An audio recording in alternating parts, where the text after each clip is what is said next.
Welcome to Watch What Crappens. To get our videos as soon as they're released instead of waiting for a week, head over to our Patreon. That's also where you'll find our bonus episodes and our Discord community.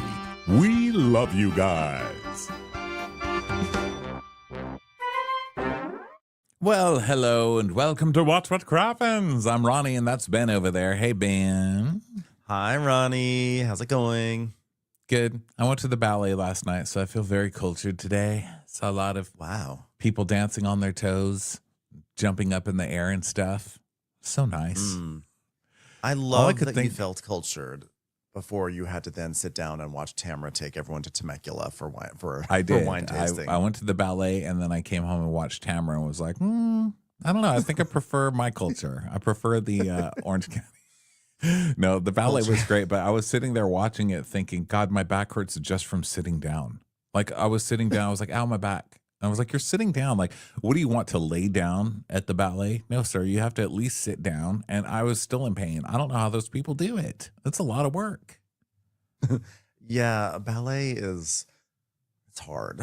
It's really hard. What the hell? And then I had to come home and listen to Jen talk about her disgusting, quote unquote, fatty photo. I was like, really? Now I have to hear it from you? And that's not even a fatty photo? So I don't know. It basically scrambled my brain. But today is Real Housewives of Orange County Day. It's a Friday, which is always very exciting in these parts, as I'm sure a lot of your parts. Ooh, all your parts. Is it exciting in your parts, guys? It's Orange County today. Monday is Amazon Live Day, which is going to be super fun. That's at 4 p.m. Pacific time. Okay, every other Monday.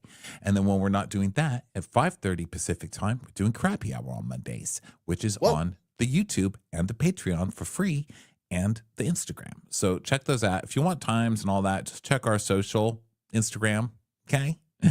I was reading that social is ruining the country right before this. I was reading an article because, you know, the shooting and all that stuff. They're like, oh my God, social media is ruining the country. And I was like, no, the country is ruining the country. We need social media to see what Jen Pedranti is breaking down about. So let's not get rid of social media quite yet. I need it.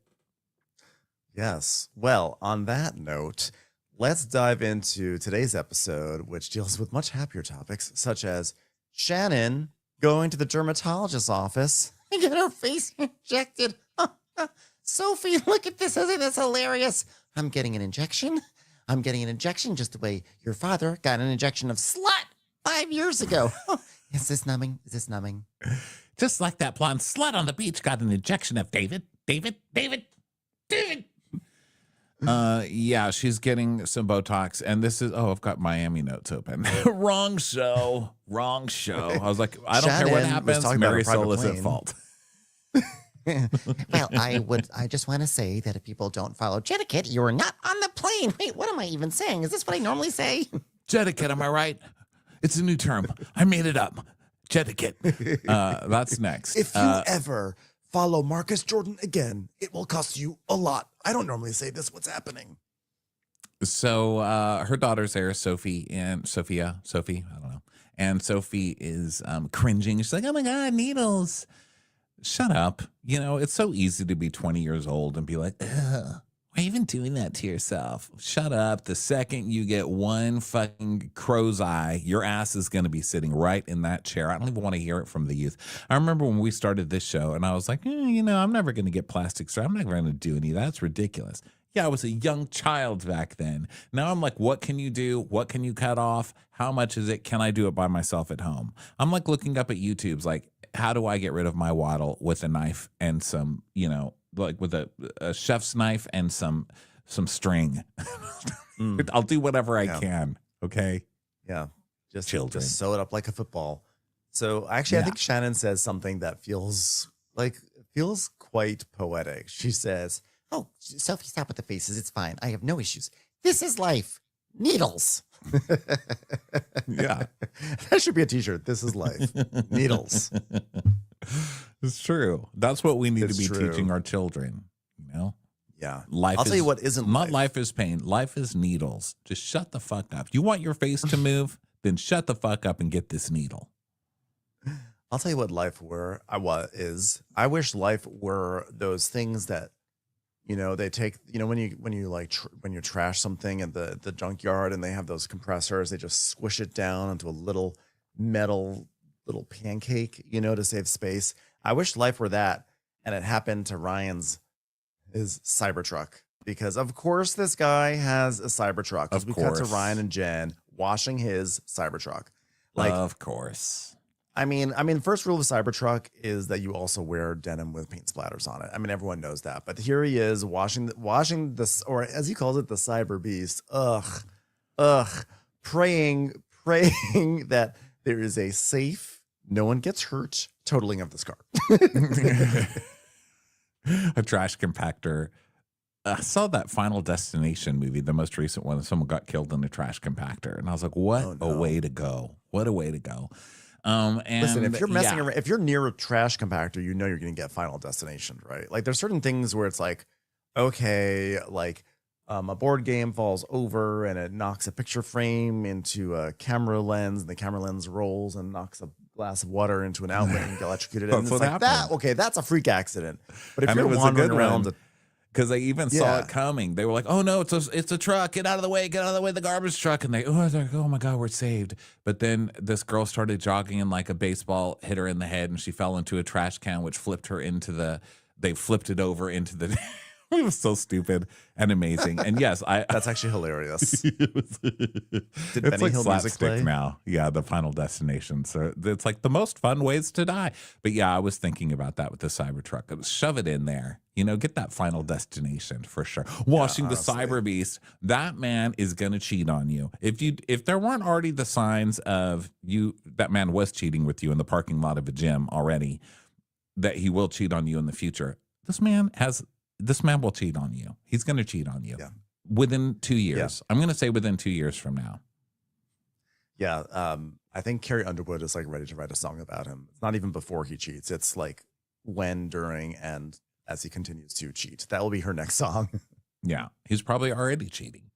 So then we go to Heather's penthouse, and she's got a bunch of like Fendi delivered to her because she's so rich. Yes. Look at my fabulous penthouse life with my husband. We have hilarious rapport. Oh no, he's seeing me open up the packages. He's not supposed to see that. That is bad. The joke is that husbands don't like when wives shop all the time. It might affect our sexy times, which we are currently having in our other penthouse upstairs that is only for sexy times. You see, in comedy, they have a concept called setup and punchline. And the setup is, we are in a penthouse, and he is a doctor earning money, and I'm spending his money too much, and he doesn't realize, but he caught me. And therefore, what we have is a comedic moment that happens. Yes, I am taking impact. So back at the dermatologist, now Sophie's getting a facial, and the esthetician's like, "You're going to look like a glazed donut." Oh, really? And Jen will eat it, probably. Sorry, it's just my scene. Sorry to get it in there. Sorry, I don't know why everybody's so mad at me. I don't know why. Mother, stop biting my face. Oh, I heard something about a glazed donut. I'm so sorry, daughter. So Shannon's like, I will absolutely encourage my girls to do the most natural anti-aging procedures because we know facelifts are expensive. that was a joke, a callback. So when I received what I thought was a gift for a facelift, and turned out it was a loan by a pathetic man who's now marrying a pathetic woman. Thank you. I'll tell you what was free. The boyfriend lift, which Alexis Bellino gave me. So enjoy your lifted boyfriend. Stolen boyfriend. Bitch. Killer. So Shannon's like, I will absolutely encourage my girls to do the most natural anti-aging procedures because, yes, Ben already said that line. So in the waiting room, Shannon picks up a call, and it's from Tammy Benz, where are you right now? I just got a facial. Well, hey, I'm calling you for an actual reason. Not just to say hi. I wanted to invite you to the private resort on a vineyard in Tmacula because it's like a 24-hour trip. It's going to be me, you, Gina, Jen, just girlfriends, being girlfriends and girlfriend things. I don't know if you're going to tell the difference between me and Jen because she's a stalker and she's trying to look just like me, but whatever, dumb bitch. Come on, Shannon. Shannon has a look on her face like she is, in fact, participating in Final Destination because she knows if she tries to avoid this, like Tamara will come for her. It's like it's inevitable. She will be put into an emotional trash compactor because you cannot avoid Tamara. She's like, Well, oh, okay, well, I guess I could do that. Thank you for the invitation. she's like, clearly does not want to do this, but knows like she has to. She absolutely has to do this. And Yeah. she's already like preparing mentally for how horrible this will be. Oh, come on, Shannon. It's a gigantic house. It's a swimming pool. You could wear your bikini. It's going to be so funny. We're going to take a picture in your bikini. Come on, Shannon. It's going to be amazing. I'm not really very excited about a bikini. Oh, well, you don't have to. I mean, if you're a wussy, but you could if you're a big, strong woman, didn't mind. Come on, let's take a picture in the bikini, Shannon. Oh, come on, do you want to go? Because I think it'd just be great just to reunite and have some fun. It's going to be so much fun, bitch, Tmacula. It's like, oh, okay, well, have a good day. You know, I'm very hesitant to go on this trip. I just want to hang up the phone. But like she's trying to better herself, which matters. And my concern is going on the trip is I don't know which Tamara I am going to get. Am I going to laugh like I did in New Orleans with her? Or am I going to cry and sob like I did in New Orleans with her? Anytime I was with her. So then we go to Amina, a clothing and lifestyle store. And Emily's here. So Emily is shopping with Tamara, and she's like, wow, it's so expensive. Wow, it's good to be expensive, right? I'm just so tired because Annabelle had a cheer competition this morning, and I have a son who might possibly have autism. What am I supposed to do? What am I supposed to do? Yeah, I saw on Instagrams. That was hilarious. So Emily's like, yeah, Gina was there too. I mean, normally they're The not there at cheering the same part, time, but not we the hung out. autism part. Yeah, I can find another person who's going through it like me. So Emily's saying this really compelling story about how she went to a cheer meet, but then Gina was there too, and they were both there. So it was exciting. So then Emily tells us, and by the Mom, way, let me I'm tell gonna you, give some. any mom of a cheerleader knows this pain, you know, and I don't like to have anything in common with Emily because I find her painfully annoying, but I do keep sandwiches in my purse. And also I've gone to a lot of these cheerleading competitions. Ben, they are hell. They are hell on wheels, okay? You have to wake your kid up. They put all this, you should see, have you seen the kids at these cheerleading, have you seen the makeup and the hair, the Aquanet alone, the ribbons, the hair? I mean, it's ridiculous. They do get up hours early, and then the moms go out there and the dads have to wear their pink sparkle t-shirts and stuff. Everybody gets really into it. And you are there all fucking day surrounded by screaming, obnoxious little beasts, you know? And then they get out there and you're like, holy shit, how do these kids have this much talent? What the hell? Yeah. My back hurts sitting down. Why am I always thinking that? Yeah, it seems like an awful activity. So Emily tells us for something that's called cheer, it really seems to elicit a lot of groans. It doesn't induce a lot of that. Yeah. It does not. So Emily, I want to give some props to Emily because obviously she has an interview look this season that's not her finest. We've all seen it, and I think we're all just trying to be polite about it, but it's not a great look for her. She debuted a new interview look that actually is like pretty banging. So I'm happy to see that her pendulum swung the other way. So I just want to give her props. I think people deserve their flowers when they grow them. So I'm going to give her some props for that before I probably totally thrash her the rest of the episode. I didn't even notice. It is like watching a trash compactor scene in Final Destination, because when a new Emily look comes on, I just close my eyes. I'm like, I can't. I'm all the one she's rocking this year. That one, the ponytail is like there's certain housewives looks over the years that just go in. They just sort of go in the books. Like we'll always remember Teresa with the big like Mad Max shoulders, and I mean that's to me like the chief number one like misstep. I don't know. I can't even think of actually any other like really really bad ones, but this Emily one is right up there. I have to say, and Gretchen too, but really the Emily one. Yeah. So now we're at the Brandt Kitchen and Bar, and Gina is going to have lunch with Jen and Shannon. We're just, well, look at us. What a group. Is this the first time we've ever been together? I think so, probably. Is it the last time? Hopefully. Can we get Marilyn Monroe in here, please? I only had 15 minutes to get dressed. That's the name of every Gina look of all time. I know. That's her vision board. She is the Rachel Ray of styling. 15 minutes or less. Like, no shit. Sorry you were not able to make a haute couture look for this Mozambique adjacent restaurant you guys are at right now. The brand. And Jen's like, well, thank you so much for coming. You're such a hot cheer mom. Look at you. You're so hot and you're so cheer. Thank you. We're doing a second place, and Annabelle's on 2 teams. It's crazy. And Shannon's like, Oh, Emily was there too. so Gina's like, Yeah, Emily loves like cheerleading, and she was like a cheerleader, and like I loathe cheerleading. Like, but Sienna's so fucking happy, and she's so nice to me. Like, I've got spirit. Yes, I do. And then we see a picture of Emily as a cheerleader, I guess in junior high or something. And you really see the difference that 20 years makes, or 30 years, whatever it is. Because those girls didn't have to do their hair and their makeup like that. I mean, she came out with all stringy hair and shit. Like, she was just like, I just got up. I guess we'll do some cheering. Go, Siskumba, or whatever. And now they have to. It's cold in here. There must be a new hip in the atmosphere. It's cold in here. There must be a chicken sandwich in my purse. There is. Sorry, girls. My team is a tuna sandwich, and we're going to eat you up.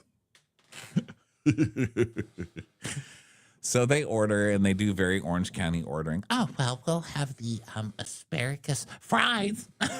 Asparagus fries. We'll have an artichoke. We'll have how about just a piece of lettuce with a side of ranch, but put the side of ranch on the other table. I don't want to be tempted. Do you have sweet potatoes? Now, can you actually peel those sweet potatoes for me? Great. We will take the sweet potato peels and nothing else. Thank you so much. Thank you. Mm-hmm. So they make small talk, and then Shannon mentions, Jen mentions, I guess, Tmacula first. Tmacula, guys. Tmacula. Tmacula doesn't sound pretty. I don't like the name of the place, but it looks very pretty. Have you ever been to Tmacula? I have been to Tmacula. It is pretty. I went to a corn maze there. They used to have a giant corn maze. I don't know if they still do it. And then I went to some wineries afterwards. It was nice, but it was like definitely like, it's like trashy nice, if that makes sense. Like we went to one like wine. We went to different vineyards. There's one vineyard that was like gargoyles, and it was like a weird medieval fantasy theme. I was like, this is strange. Oh. But yeah, it was weird. But I think the name Tmacula just does not sound bougie or whatever. It's like we're going Tmacula. Yeah, it needs to be like a Santa something, right? Like, we're going to Santa Cruz, Santa Barbara, Santa something.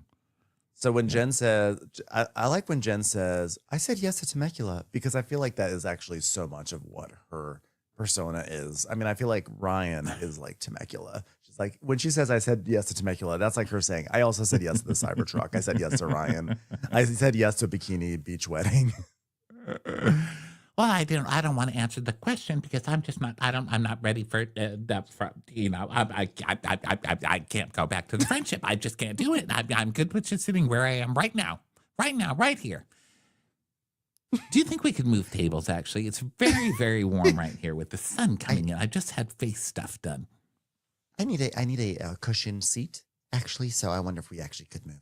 So we go back to Tamara. We're going to cross cut between the scenes. So Tamara's like, So I decided to take a few girls to Tmacula, and I invited Shannon to go. And when I called her, the girl was a hot mess. Her hair's sticking up, her boobs are spilling out of her shirt. Look at her, she looks stupid. I'm like, she was getting facial work done. What are you trying to, what case, like, you cannot act like you're trying to build a bridge with Tamara while you're also with Shannon while you're also building a case against her. Like already setting the establishing a tone. She's psycho. Look at her. She's drunk and she's out of sorts. We looked at your green face for like 3 weeks on social media last year. Okay, like stop coming for Shannon over this. It's so funny though. It's so Tamara.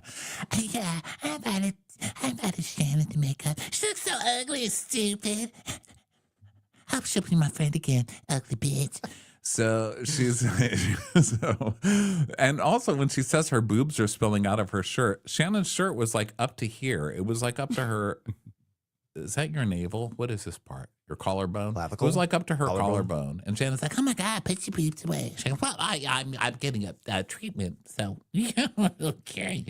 It's the bra. It's the bra.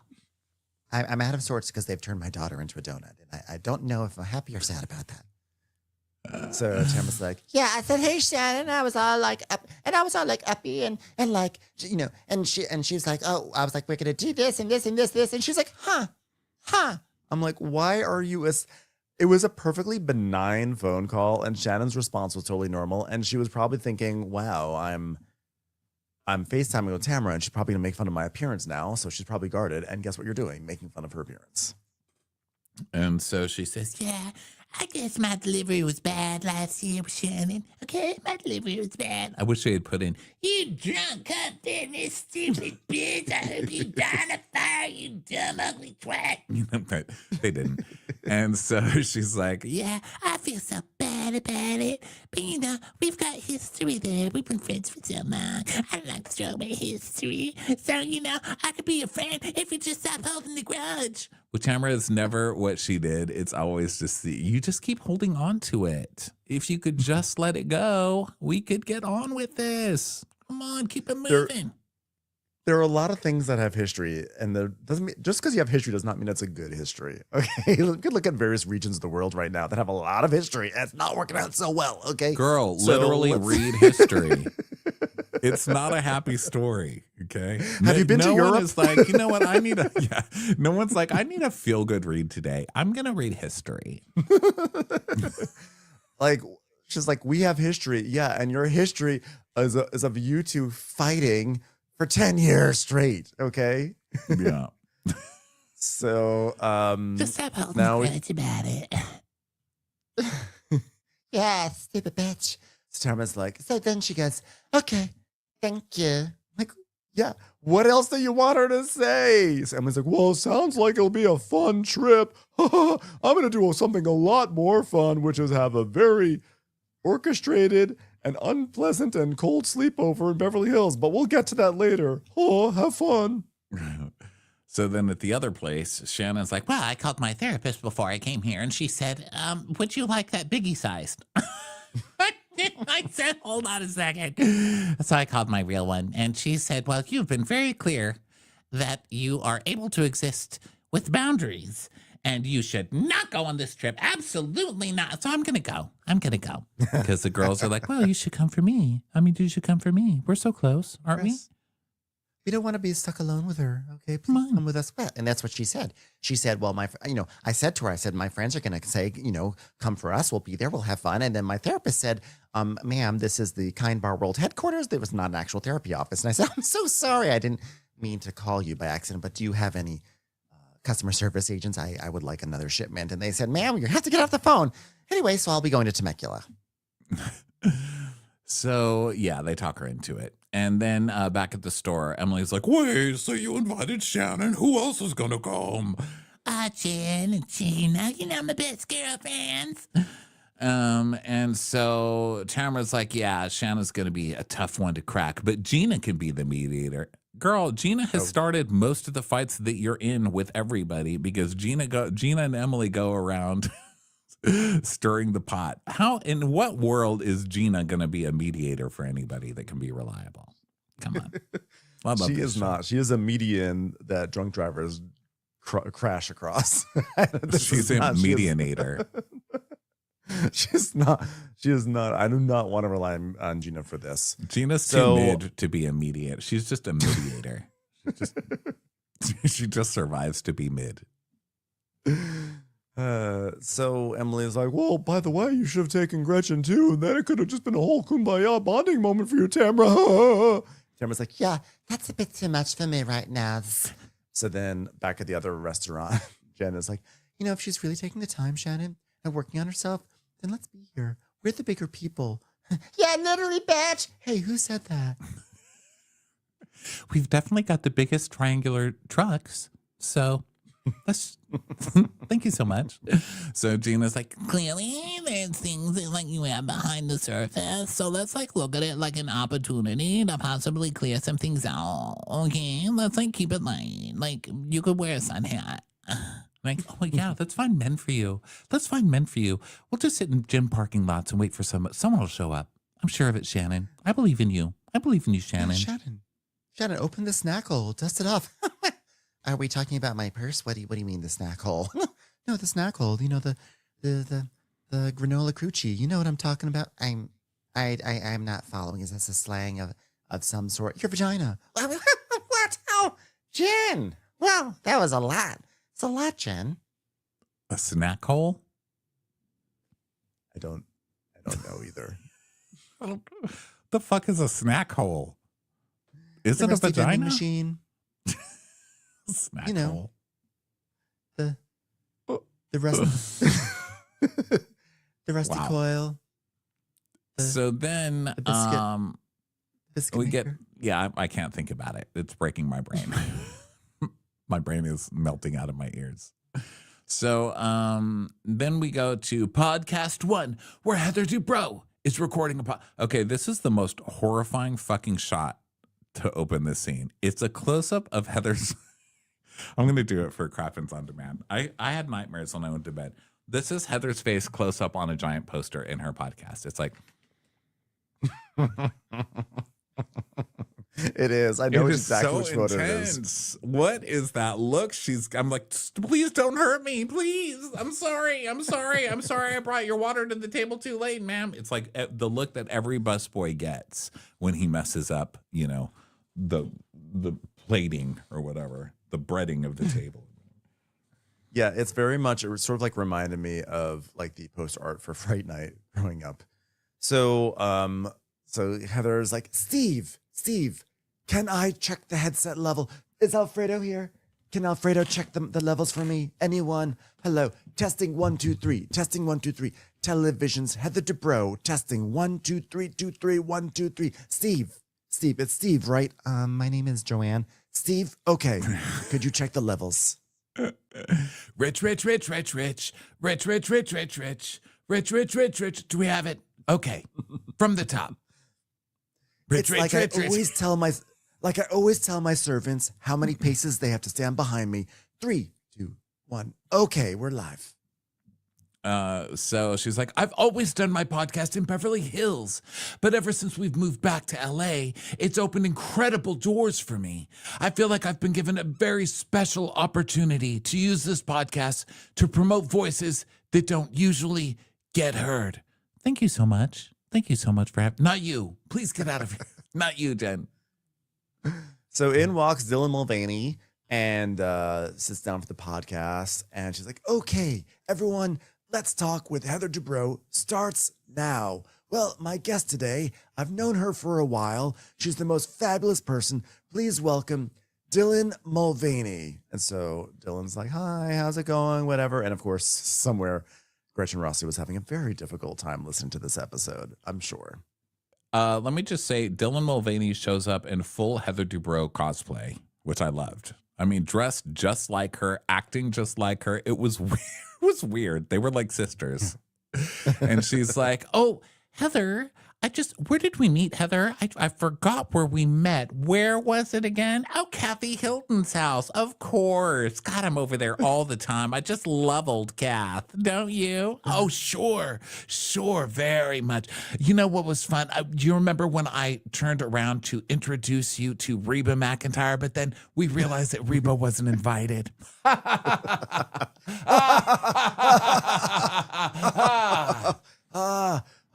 And Dylan's like, yeah, she was like one of the first celebrities I ever met. You know, she's like, I would have sworn you were a cis woman. I mean, you know, she didn't say cis, but I was just like, was just one of those pinch me moments. And well, oh gosh, you know, you played remember you played my mom in a music video. Well, you know, of course I did. Syracuse University. I was the lead in Anything Goes, and I guess anything went. That was a great role. Thank you so much, Dylan, for offering it to me. Oh, it just makes me so emotional, Heather. I mean, not every woman in this town would do that for me, you know? Transness is very polarizing. And so is Portum, isn't it? God. Yeah, those extremists also want to make someone like you scared to support someone like me. And it's so funny because so many people are just generally scared to even be near me. So I understand. I don't understand transness per se, but I do understand people being terrified of you. Isn't it great? It's like, no, I don't mean in that way. I mean, really, every time I walk into a room, cleaning ladies start running around. You know, last week a gardener hid behind a bush as I came down the walk. It felt so good. I said, Alfredo, get back to work. Stop hiding from that bush. Oh, man. You know, every mom is worried about their children's safety. So am I concerned about the world and how they perceive the queer community? Yes, I'm worried. And just like I always tell Gretchen Rossi, so lovely to see you again. Anyway, back to this. I know. I was like, you might want to start in your own backyard. All right. Although Gretchen, you know, is trying to repair her shit reputation that she's earned by letting Slade go on her Instagram and follow random queer accounts. It's like Gretchen Rossi now following queer news. Oh, really? Wow. Really branching out there, Gretchen. Oh, Gretchen.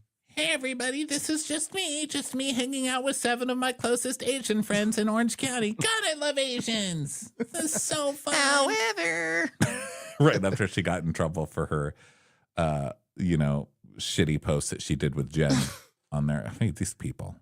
These people, I know. Next week they're going to it's Gretchen going to a gay bar. So we'll see how that goes. I was like, I was rooting for you, Gretchen. I was really enjoying your comeback. Oh, geez. Well, to be fair, I was never rooting for you. So that felt good. Well, you know, it's like that whole, like, the enemy of my enemy is my friend. But then when you find out that your friend has problematic views, you're like, oh, now what? So Heather is like, anyway, I know that my kids are lucky because they have a supportive family. They have resources. They have yachts. They have 2 penthouses, an apartment, all in the same building. But I know a lot of kids don't have those things. They usually only have 1 penthouse. So it's difficult. I'm sure it's very difficult for those children. I don't speak to them, but I'm sure that it's difficult. That's why I hand out Godiva chocolates to the poor. So, basically, Heather's like, I'm going to do what I can to stand up for the richest trans people I can find. So it was actually a nice scene. So it was a very nice scene. She says bye to Dylan. But yeah, you got to make fun of a Heather scene. So then we go to Mission Viejo Animal Services. Oh my God, please say you have someone hot to help us. I don't know what Emily has done to her face like lately, but she's, I think, over injected because I don't know if you noticed, but in these scenes, like one of her eyes is kind of more closed and they're kind of crying at all times. She's like crying the whole episode. Like she doesn't even know it. I don't even know what she's focusing on. What's happening over there? There are just so many things that are wrong with this one look. And by the way, my eyes haven't worked right for 2 months now since I got my shit done. So it's not even really a judgment as much as like, what is it? How much did it cost? And what are the benefits? And where can I get it? So I'm literally looking for an answer. It's like a welder's mask. It's a welder's mask with a little gap in the middle. That's sort of what's happening with her. Anyway, I swear I'm a good person. So Emily is like, hi, I'm Emily. Nice to meet you. I'm here to help with dogs and cats. And she's saying they're gonna help with animals and everything. So they have to go to they wind up going to the cattery, which I loved because the cats were so cute. And they wind up and Jen is there helping Emily, and they're cleaning out poop, which is again another visual metaphor on this show, except the litter box never seems to get quite cleaned. It does it on Real Housewives of Orange County. Yeah, so they're volunteering and cleaning up and stuff, and they've got like a semi-hot guy, and he walks them around. And he's like, "Okay, guys, well, here's your next volunteering opportunity: playing with puppies." Like, oh, thank you so much. I just love playing with puppies. I adopt so many pets. I've got like 5, 6, 7, 8, 10, 12, 30 cats at a time. It's great. Ryan's gonna leave me. Do you think Brian's cheating on me? Yes, definitely. I definitely do. Can I see a picture of him? Yes. That man is cheating on you. You know, the cattery is nothing, okay? Be a mom. Vomit, boogers, human poop, paint on denim, Cybertrucks. It's really easy. When Dawson was little, he dumped a cup of roly-polies in my peanut butter and jelly sandwich. I mean, I could go on for days. Like, wait, why did he have a cup of roly-polies? And like, why did you let him get so close to your, like, was the sandwich open faced? Were you in the process of making it? Like, how did this process, right like, in there was a there. failure of parenting before this happened. I'm telling you this there was right a now. kid walking around with a cup collecting roly-polies, and when his mom wasn't looking, he put some roly-polies in the sandwich. I mean, come on. He's a young boy, Ben. What do you think? And that boy grew up to be a young man who could teach some middle-aged women how to play volleyball on the beach. So they are cleaning out the cattery, and then they play with a bunch of insanely cute dogs. But this is what always happens. You know that all these like shelters and these very good organizations, whenever like a TV camera shows up, they're like, get the cute ones out front. Come on, play with the cute ones. Get the three-legged one back in the trunk. All right.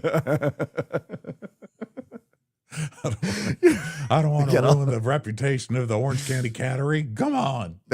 They all become like the stage moms. They become Gypsy Rose Lee for all these animals. Like, come on, get the good one up front. Yeah, they're like perming their hair, doing all their makeup, spraying their hair. So adopted today. Now they're talking about Luke again, and she's like, I don't have the proper vocabulary about Luke. I don't know what to do, but we're not being very good parents. We're gonna get divorced. I'm leaving him. I'm leaving Shane. I'm leaving Shane. Oh, just do it already. You've been saying this for 6 years. And then we see a flashback of like Luke is sitting at the table, and Emily tells Luke to sit up. I don't remember exactly what she said, but she said in a way that was like, sit up. And I was like, you're putting your child on blast on TV for talking, like having baby talk. But I just watched you give your child baby talk. And Shane is like, okay, like, let's not do that. Like, that's enabling. I'm like, look, parenting, I don't know. I don't know anything about parenting. But as far as like, from what I'm seeing on this show, it's like, maybe don't talk to your child like a baby if you don't want your child to talk like a baby back to you. I'm just gonna put that out there.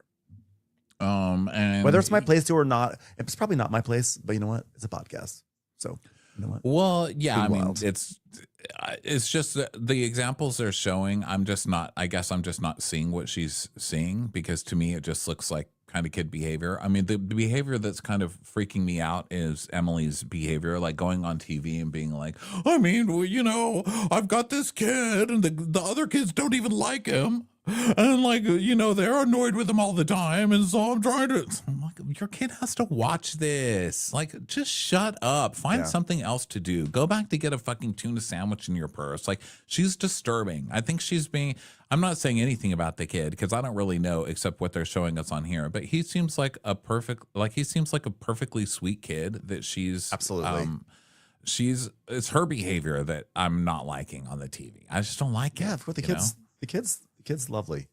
So she says Luke knows that his brother and sister are irritated by him, and that hurts my heart because then Keller came to me the other day and he said, Mom, can I go to therapy too? Because I'm just really sad about everything and I don't have anyone to talk to. So now I'm like, okay, so it's making me crazy. I want to go pick up those kids in my auntie van and be like, okay, who has feelings? Let's talk about them. Okay. You should not blame anybody but my mother. Okay.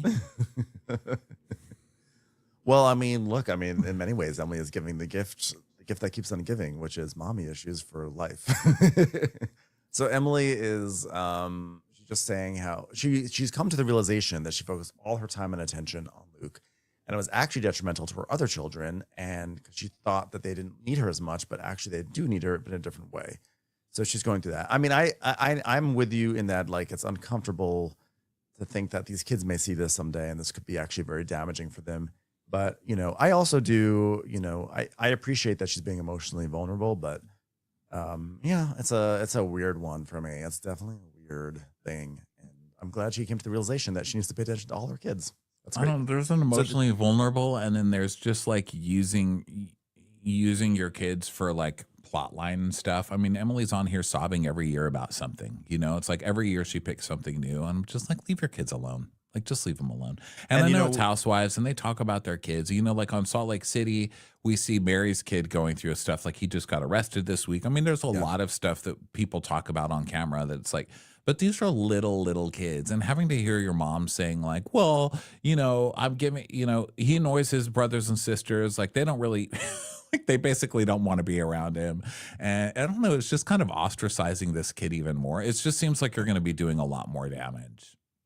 And I've gotten some messages from people who are like, I've dealt with something that's very similar and it's really hard. It's actually a little hard to hear, you know, like you don't really know what it is. And it's very, very difficult. And it's a little triggering to hear. And I get that 100%. But I also have to just react to what I'm seeing on TV. Like I'm watching this stuff. These are the thoughts going through my mind, whether they are rooted in total bullshit, in total, like a guy who has no kids and has no experience in that. That's just, that may be.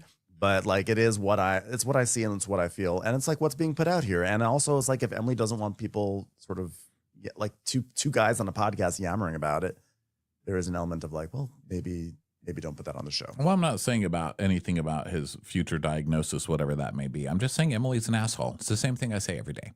So then we go to Tamara's house and she's with Sophia, who really is a bright light in this world. I've really come to love this Sophia chick. I think she's fine. I think she's so funny. She's fine. I just love. I don't how have she any. deals I don't with have her any mom. thoughts either way. I like alt-right teenage daughter who just knows her mom's insane, and she's like, alt-right? oh god, I'm not alt-right, like alt-rock. Did I say alt-right? You said alt-right. I was like, what? No, I'm so sorry. That's Ryan. No, I didn't even mean. I guess I the like that music's she's just all over. But she's like the a Joan alt-rock, Joan you know, Jett. like yeah. She's just like this rocker girl who knows that her mom's fucking insane and has just chosen to be amused by it, you know, because you can see that it's just a decision. Like, okay, this woman's nuts, so I'm just gonna choose to smile. So she goes, "Oh my God, you're packing. Where are you going now? Jesus, God, mother." Tmacula, where else? Heavenacula, where else am I gonna Band go? of dreams. Temecula. When you're feeling down and feeling out, where do you go? Temecula. When you're feeling sad and feeling bad, where do you go? Temecula. You know that song? No, fuck that song. It's like mother, it doesn't even rhyme. Okay, I'm a songwriter. Now can we work some cannibalistic references into that? So she wants to wear a certain outfit, and Sophia's like, "Oh yeah, it looks like you got dressed in the dark."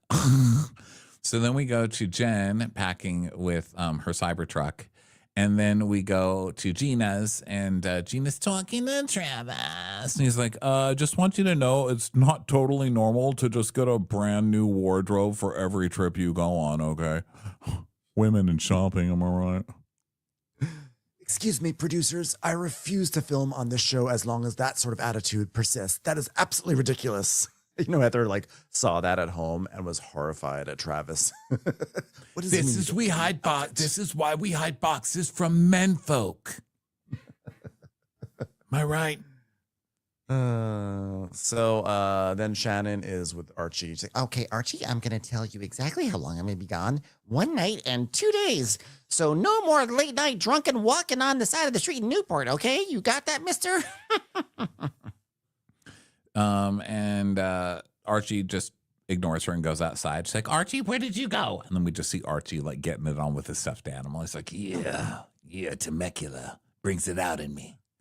So then we go over to Emily's. Another man leaves me behind to have sex with something younger and more attractive. Thank you so much, Archie. Stupid blonde bear on the beach.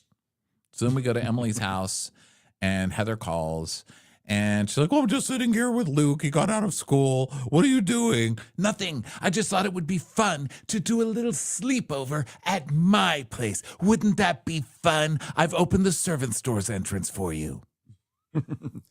I'm going to invite Gretchen and we're going to go out for dinner, maybe go to a bar. You know me, carefree Heather Dubrow. It'll be a nice, laid back, simple time where I may put out 5 platters of hors d'oeuvres and have servants come by and bring us cocktails. Oh, sounds great. I'm so excited to have you. Please only bring a clear purse. Thanks. So Emily's like, all right. Oh, okay. Now, Luke, you got to watch Dad for me. He doesn't do well when I'm not around. Okay. You need to babysit Dad. He's like, I need $10. Oh, you want to get paid to babysit your dad? I think this kid's doing great. Yeah. So My far, this kid is diagnosis goals. I know. His business sense is already way better than anything we've seen from Ryan over the past 15 years. No kidding. Yeah. So then back at Tamara's, what girls are going? She's like, well, there's Jen. really, Jen? Yeah, we met up. Okay. And Shannon's been going. Shannon's going? Yeah, she's been hot and cold with me. Mostly cold because she's gross and stupid. You should have seen her when I called her hair was hanging down. She got boobs everywhere. What a bitch. I got Shannon a book if she's going to be a pet. You want to see it? She's like, oh God, because the book is called How Not to Be a Miserable Cow. Sophia's like, you really can't help yourself. She's like, It's a self-help book for cows, which is what Shannon is. Mom. And it's also got big type, okay? Because it says how not to be a miserable cow. Don't you get it? Don't you get it? She's like, Mom, this is a passive-aggressive book. No, it's not. And look, because she's so old and she can't read things well, big font, bitch. And look, it's written by David. She's gonna love it. It's like, Mom, this is just diss after diss. You're like, oh, you're a miserable human and you're a bitch you can't see? Wow. Great, Mom. You can't help but be petty. It's like, Yeah, it's good, right? Oh my God, back to my house. Tamara's relationships with Jen and Shannon are like very fragile, and I like kind of feel like I'm in the middle of that. And Travis is like, well, you're going to be directly in the middle of that. I understand that, but like the other day, I brought up to her and that I thought it was kind of crappy that she called out Shannon and was mean to her about the drinking. this is so Gina. Oh my God, like it's so hard to be in the middle, which is why I went out with Shannon. And I told her, remember that Tamara called you a stupid drunk whore all last year? Yeah, so hopefully it's not stressful. Oh, okay. Okay, Gina. So then we see Gina talking to Tamara, and she's like, yeah, last year we're coming from this place, because of drinking, but like now you're like, but then this year you're pulling her away and you sneak away for a cocktail. Like, what's going on with that? We see a flashback within the flashback. It's basically Inception, guys, of Tamara pulling Shannon away in New Orleans. Be like, let's get a quick drink, So Tamara's like, So, Gina, as what you're saying is that you don't think that she's better? She's an alcoholic. She fell off the wagon and then things fell on top of her because she's so stupid and old and she can't read well. She's like, no, I just kind of like see her creeping kind of back. So, which of course is all the ammo that Tamara now needs to be like Gina said, you're an alcoholic later in the episode. Yeah, because that's basically what she's doing. She's like, oh, she's supposed to be better, but like I see the old Shannon. There was never a new Shannon. Why is everybody pretending like there was some old Shannon and some new Shannon? Shannon didn't stop drinking. She came out of the car crash and asked for a drink. Like, the police records probably show Shannon ordering a Bloody Mary in that. She never stopped. And Archie bringing it to her. Archie, like his little one of those dog butlers, like a little bow tie, be like, woof, your cocktail awaits. Did you have to bring your girlfriend to the jail to visit me, Archie? He's like, oh, sorry. I had to bring this little stuffed bear. God, I love this girl. I love her. Say Tmacula. Say Tmacula. Archie! Wolf Tmacula. So now we see Emily picking up Gretchen, and she's like, Gretchen, why do you have heels on? She's like, I am so over workout clothes. so then we see Gina. She's getting into Tamara's truck with Jen. She's like, Oh my God, like, why am I doing this? I'm like the least fit one here. With shenanigans. That's what we call Shannon now. This is like the season of annoying nicknames. Shenanigans and like Gretchers. Let's talk about Gretchers. let's talk about this is the time old tradition that we only see once in a while when cast members scare off a member of the cast, and then now that they're gone, they have to pretend like, actually, we're so fun. Look that she's gone. We are so fun. We make up nicknames for each other. Yeah. See, America, isn't it better now? It's like, Yeah. Just a nice, fun, light Real Housewives of Orange County. look, we started calling Shannon Shenanigans. We are so hilarious. What a great group of gals we are. So Shannon's bringing 2 suitcases. Shannon, it's only 24 hours. How much you got to bring? She's like, well, one suitcase is full of pans. I just brought a lot of pans, so. Bedpans, specifically. Oh my God, this house is so nice. They have pans. Come on, Shannon. I'm sure there's pans there. I was like, well, I'm just gonna put my stuff into the back, just where I am with Archie these days. So then She shows there's, off like, her funny flippers things. missing. She's missing her flippers, so she shows her missing teeth. And Jen's like, wow, she's so proud of that. That's weird, Shannon. Stop showing us your gums. How long's it been like that? Ew, gross. That's disgusting. How long's it been like that, stupid lady? I just got her a book called How to Be a Toothless Miserable Cow. Forgot that one. How's she gonna chew that cud with a tooth missing? I can't, So, Shannon. Like, how's she gonna get it there? She doesn't even know about her teeth. Like, what's going on with her? Yeah. Then in the other car, God, because Emily and Gretchen are so fun, Emily pulls out some Fireball. Oh my God, I love a wacky scene with Fireball. The beverage, the liqueur that was all the rage in 2010. So Emily's like, look what we got, Fireball. You know what? Tomorrow I'm going to bring sweet tea vodka too. What more white trash drinks can we get? Heather's gonna love it. Yeah, she's gonna be so annoyed with us. I know. So then we see shots of Rodeo Drive and then Heather's penthouse. And she has brought in a sleepover consultant named Maya. Because that's a thing, I guess. And she set up like 3 twin beds with canopies over them. I'm like, why is there mosquito netting? What's happening? It's like the so Poisonwood cold and Bible. clinical. Yeah, it's like it's so formal and so uninviting as like a sleepover is supposed to be cozy and fun. Your jammies, and they're supposed to be like, it's like cute, and you go it's like in the den or something. There's carpeting and there's like pillows, and instead there's like in like a stark wood like hardwood floor room with like big windows and high ceilings. It's like, here it is, big echoey sleepover time. With the canopy beds, and then there's all these jars that she's having them put candy, and she's got all these employees running all over the place. Sounds That's not what yeah, jars of candy. You need a TV, and you all need to watch TV and watch music videos late into the night or something like that. That's a sleepover. Yeah. So they've even got mega stuffed Oreos, and Heather's like, that is disgusting. They'll love it. They'll love it. So fun. Then back in the car with the girls driving to Tmacula, Shannon's like, Oh, so you have a few vines in your backyard. Look at that. There's some vines. Hey, they've got their own vines. How many bottles of wine does that make? I mean, what's the point? It's a lot of work. Nothing. What are you talking about? What, you got any troubles? Alcoholic wants to know how many bottles of wine the grape makes. You gonna grow some grapevines, huh? Gonna grow up some grapevines? Shannon's like, well, you looked at me and you started laughing. What's that about? She's like, oh, just Deep Thoughts by Shannon. I mean, what else are you thinking about? So then they do this whole funny thing where Shannon is saying, well, my dad once had an avocado mountain, and he bought like a whole mountain and planted avocado trees. And he was going to build houses, and it didn't work out so well. I don't think, I actually never saw the mountain or the avocados. Maybe I just heard it wrong.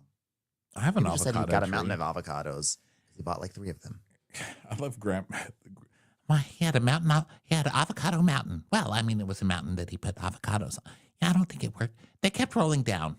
They just kept rolling down. No one could find the avocados. Then we found out they were rolling to the other side of the hill. My grandfather started a war on that little town to just get his avocados back. So there's no more town. There's no more mountains. My grandfather basically is a mass murderer over avocados. So that was fun. Gosh. Yeah, still don't order my father guacamole. It's been a rough time. I've decided to fact check Shannon on this story. And by fact check, I mean I Googled it, and Google AI gave me an answer, which who knows. But I said, do avocados grow on mountains? And it says, Yes, avocados can grow on mountains in specific conditions, particularly in tropical and subtropical highland areas like Michoacan, Mexico, and parts of Chile, where they benefit from suitable altitudes, rainfall, and cold air drainage that prevents frost damage. However, mountains are not universally ideal, as high deserts and areas with extreme cold, such as the high mountains in Southern California, are generally not suitable due to the harsh conditions. so it's a lie, Shannon. Your father lied to you. Unless he had some sort of avocado mountain in Mexico or Chile, I'm going Well, to she say said it didn't work out so well, so maybe that's why he didn't have the benefit back then of Google AI or whatever. So he didn't know. Poor guy. God, dude, imagine what that must have been like for him. And now he's like, well, God damn it! All I had to do was look it up on the internet in the first place. Gee, do you know how many encyclopedias I went through? I'm telling you. I failed at my avocado mountain. I failed at it.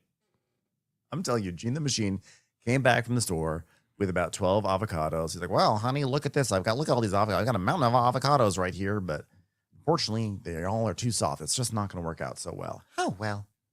Little baby Shannon just heard that my daddy has a mountain of avocados somewhere. We are rich.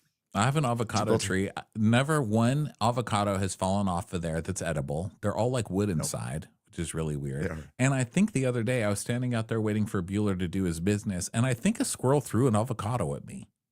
Do you think that Maybe that's he was possible? trying to or is warn you that of a paranoid? bobcat. The squirrel's like, there's a bobcat coming. Look out.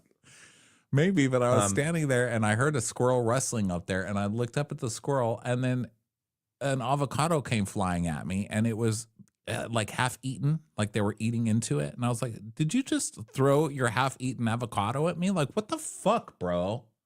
Squirrel's like, I said dance. Avocado mountain my ass. Dance queen.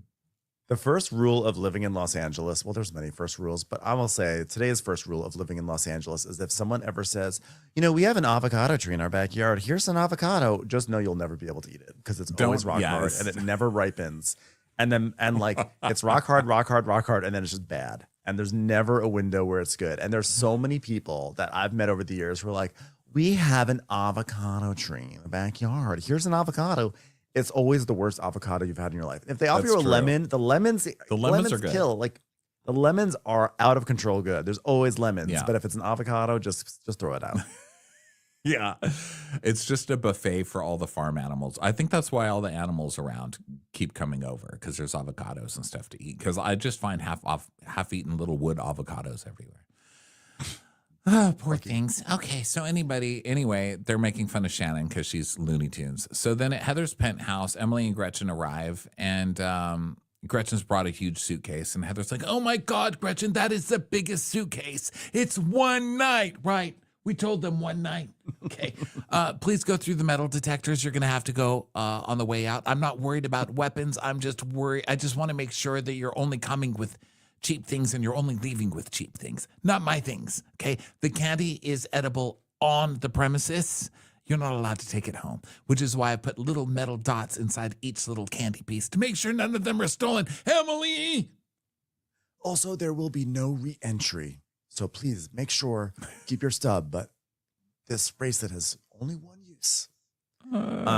So she's like, welcome to my home. And of course it's like overly, whatever the word is, overly built up this sleepover in a way that's totally unappealing. Because again, I do believe your sleepover should be in the realm of soft couches and big pillows, and there should be a TV. So she's like, this is Nate. He is a sleepover butler. This is Emily and Gretchen. Nate, Nathaniel, would you please give the poors a piece of Oreo caviar? Thank you so much. God, I love a sleepover. I just need to know where I can get Nate. He's like, I'm available. Like, yeah, you're very handsome. Oh, sorry, I'm not on this trip. You're very handsome, Nate.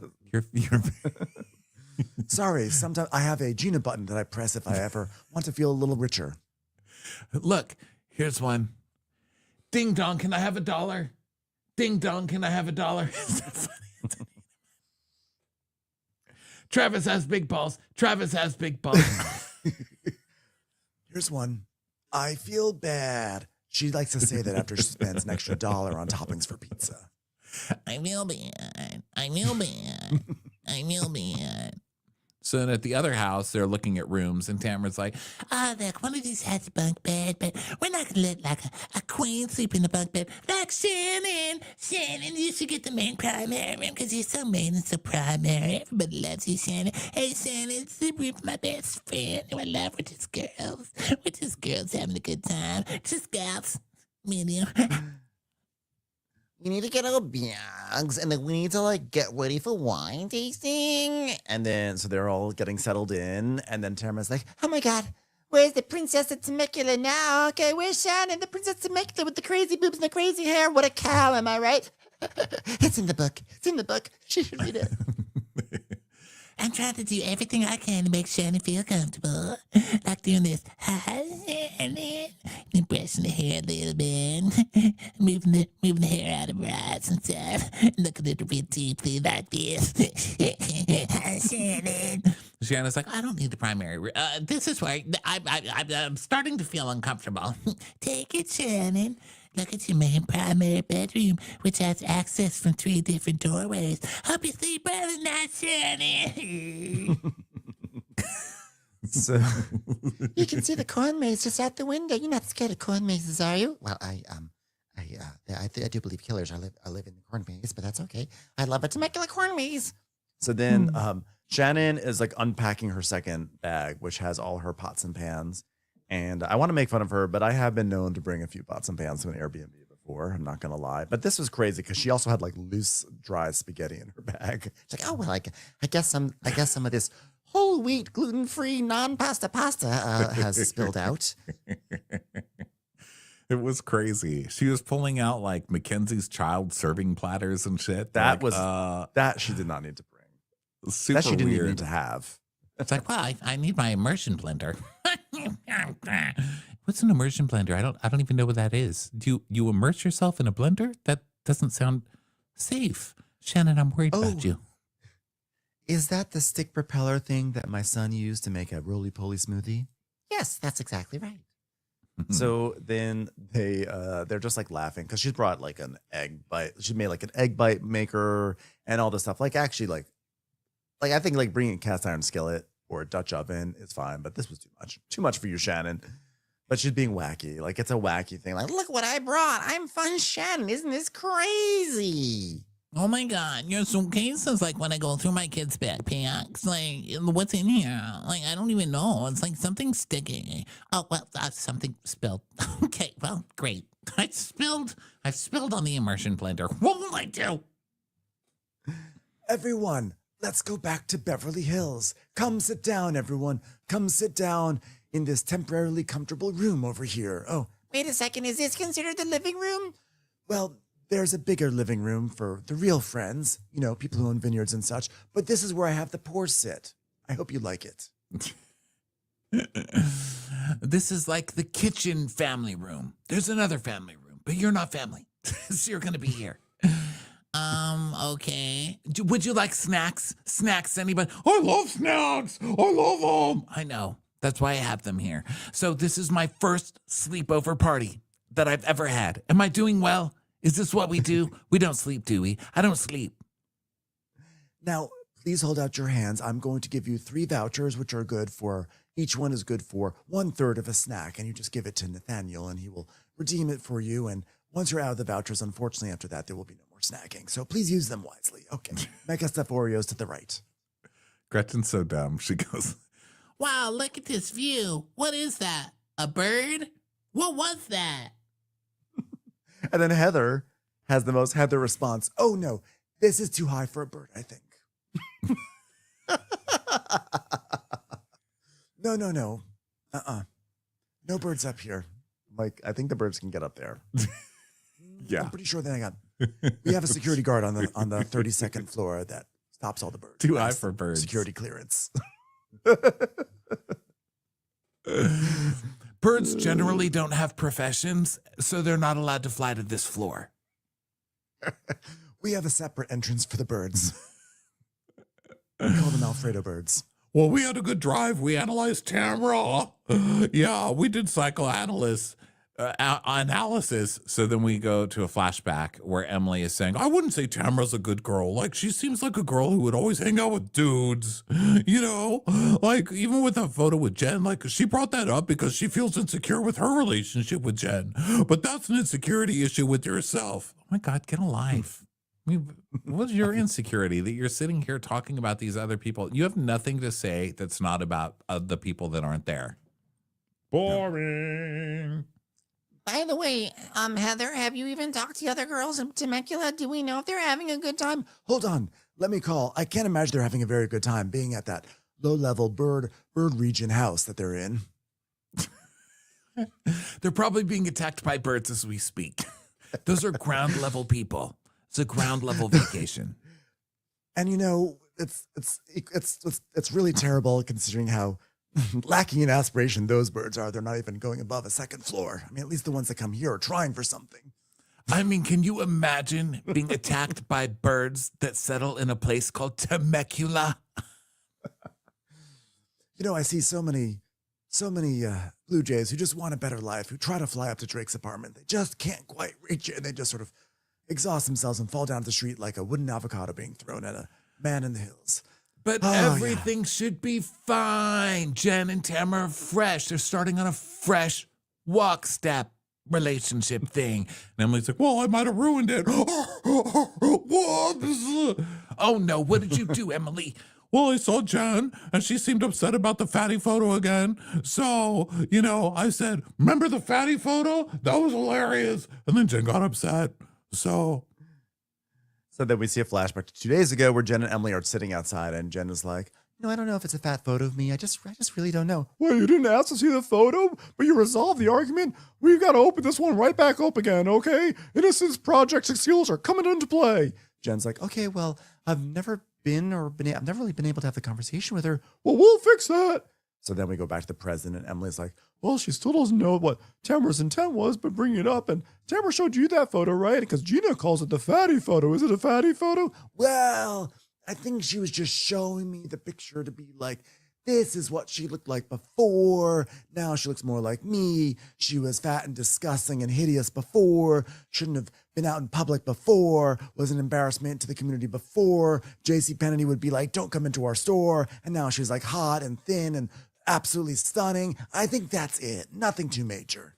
But I love them going like, wow, she still doesn't know what Tamara's intent was. You don't? She was calling you fat. And and by that the was way, the intent. She was saying, and it was like, not who even even likes wasn't- her? She used to be fat. That was the intent. Why are we reading so deeply into this? yeah. And of course, we look at the photo, and like, it's like we're going to put some air quotes around the fat when we see that photo, right? Because he it's, is like, not ridiculous. fat. That is a totally normal, beautiful woman. Like, that's crazy. I mean, her top could have used some help. It's not a great top, but the she was top a is bad. beautiful woman. They're so crazy on this show. So now Gretchen is like, Well, Heather's admitted that she's scared of Tamara, so now she's going to make excuses for Tamara doing this thing, and she's just going to litigate it. Look, I said litigate. I was impressed. I was too. Yeah, she was She's like, oh, she's going to litigate and adjudicate and all these things. I was like, oh. She's like, but when it comes to Tamara, it's all fine. It's all good. Just look the other way. So then Gretchen is like, I mean, I think it'd be interesting if, like, Jen brings it up when she's down there on that trip. Because then, like, wouldn't that be cool, right? And Emma's like, Yeah, I bet you will, because it sounds like a Band-Aid over an open wound that's going to open up again and again and again. well, if the Band-Aid opens, it'll only open if you gain weight, typically, which hopefully she won't do because this is all solved now. So then we go to Temecula, and Tamara's like, Okay, girls, let me see this here. Just kidding. It's motorcycles. and Shannon's like, oh God, I hope it's not, it's motorcycles. Well, great. Guess I'll go on a motorcycle.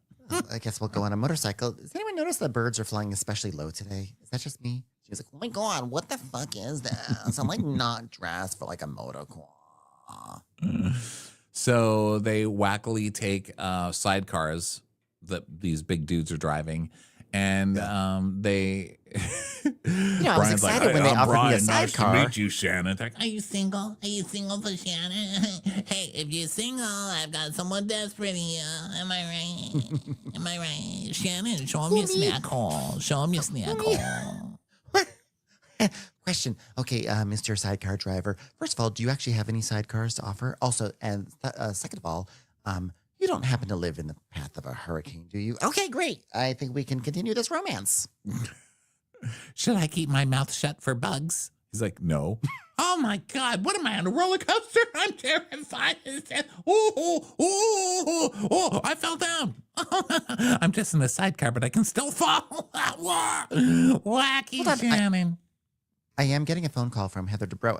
Hi, Heather. How are you? Yes, Shannon, I just want to say, you should keep your mouth closed, not for the bugs, but just in case a bird flies in there. Okay, have a great time. Birds fly low in poor country. Eagles don't fly with pigeons, but they also don't fly as high as my penthouse. Oh my God, I've got some snot. Snot's coming out of my nose. Snot's coming out of my nose. Oh my God, Shannon, I'm right behind you. Please don't get. Oh, Shannon, I just got something on my face. It was my snot. I'm so sorry about my snot. Shannon, why are you talking like I'm on a motorcycle? So am I, and I'm not talking like that. I'm sorry, I can't help it. More snot. Please.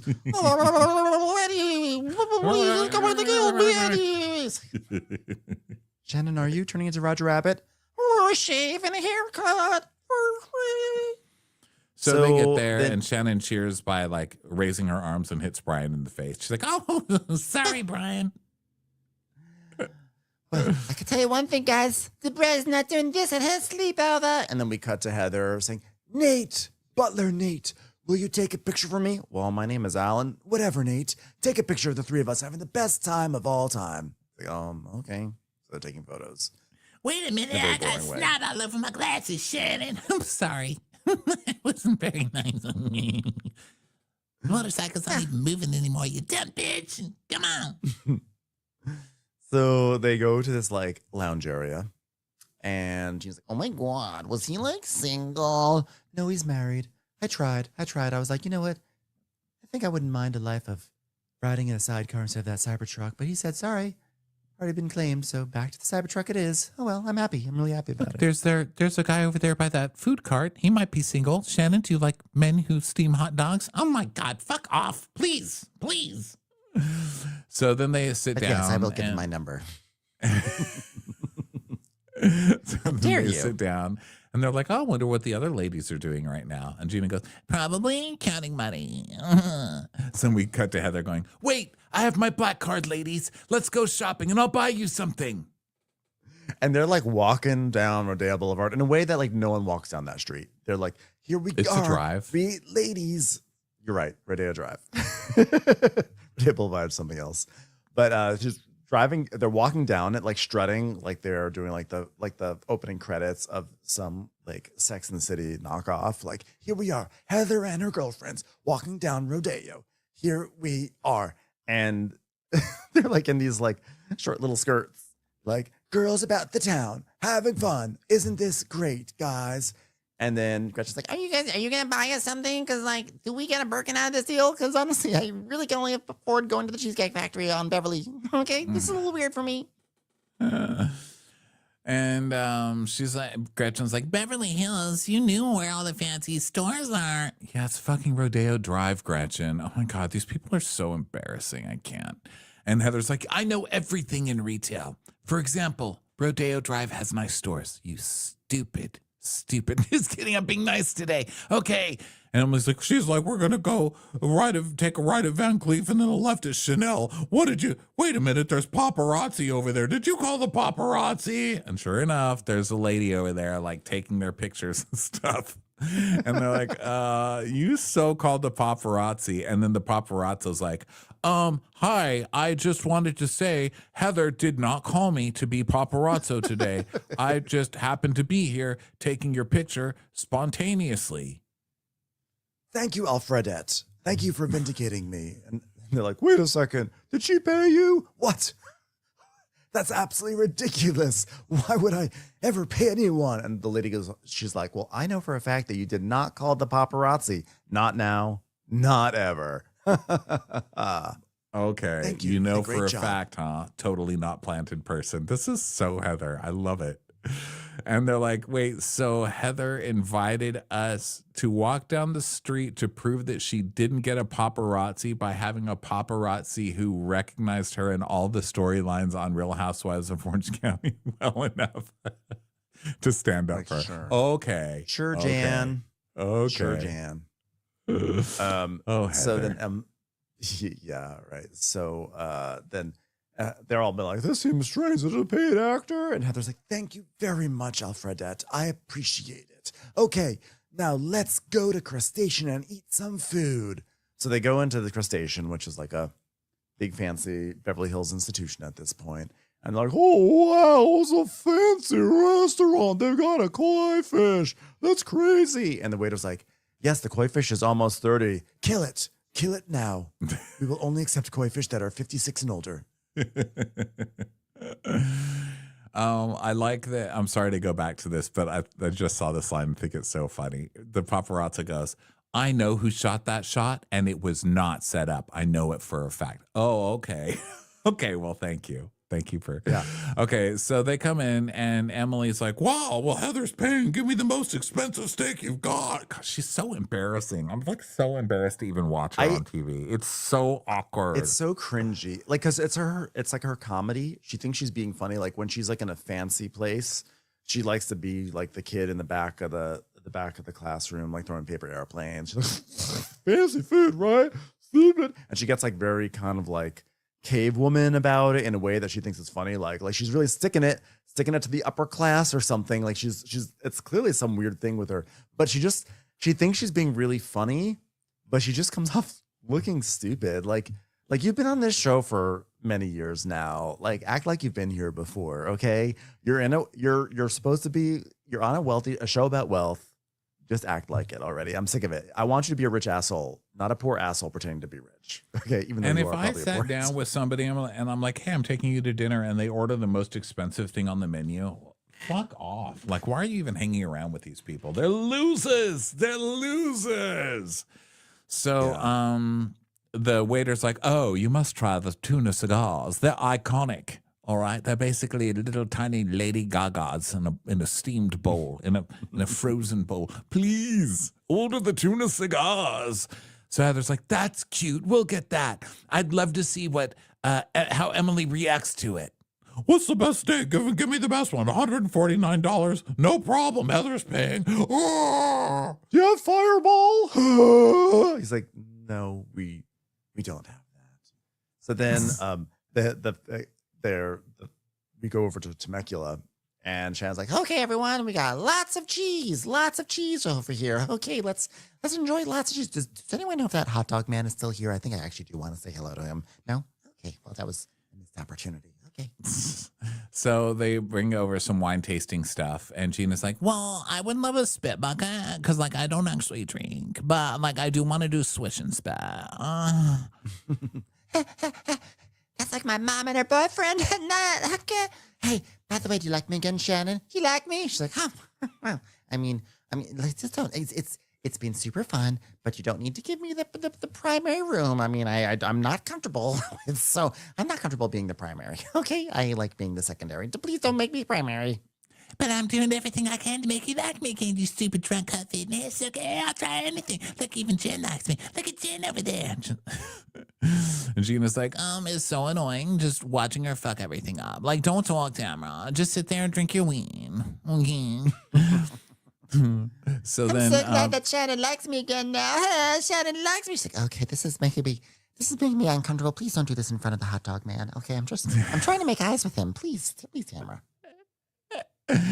I just took a hot dog and I wrote my number on the inside of the bun, and then I handed him back the hot dog bun back, and then he gave me $1, which was very confusing because I didn't pay for the hot dog in the first place. Is he gonna call me? So then the waiter brings a spittoon, and they're spitting, and they're like laughing. so funny. And Jen is like, oh my God, we're like some hawk tuas. And Gina's like, Oh my God, that is like not a graceful thing. It really is like hawk tua. She was like, a hawk tua? Is that like the hawk that I saw flying into the window at the primary room this morning? No? What's hawk tua? Well, you know, hawk tua, that's when you go on your hands and then you jerk them off like that. And she's like, oh, I've never heard of that. What are you trying to shuck a corn? What are you doing? Is it a shake weight? What are you doing?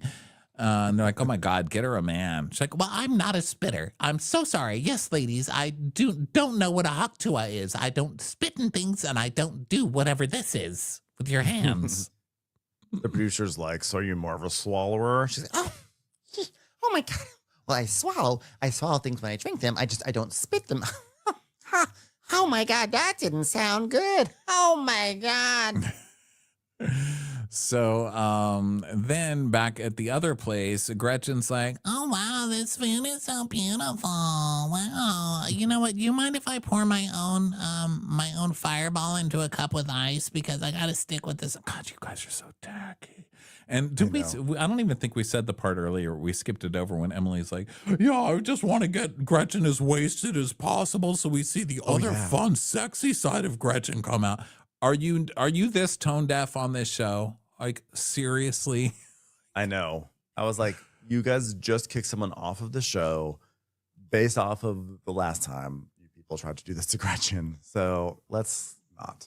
Jeez. So then they get their tuna cigars arrive, and Emily's like, wait, what's on the end of it? And the waiter's like, caviar. And she goes, Mother trucker, I'm not a caviar girl. I don't want to eat things out of anybody's vagina. Like, it's not anybody. It's a fish. It's not like you're scooping something out of like Michelle Williams or something. I don't know why I came up with her, but like she's so ridiculous. And then she takes the cigar and she like picks it up in this really sort of like big sort of silly way and like plops it down on Gretchen's plate. I'm like, just like, I won't even eat this. You are so fucking tacky. And who doesn't know what caviar is? You've never seen caviar, really? You don't know what it or looks, like you don't. Fuck, I or like can't don't with her. eat the side with the caviar. I mean, it's so like remember last year or 2 years ago, she had the cucumber dangling out of her mouth. She has really weird issues around food, and I think this is just another extension of that. I think it's just her trying to be funny and wacky and just failing miserably. She's so tacky. So Emily is asking, how's LA different than Orange County, Heather? And she's like, oh, it's weird and fun and cool. It's like I've been taking classes at the Groundlings, that's been really fun. And they're like, really? She goes, yeah. And one of the gals in there, we're gals because, we're just gals in the Groundlings. That's what we call ourselves, Groundlings gals. And she wrote a musical and, she asked me to be in it. So I was honored. I was actually truly honored. And then we see clips from the musical.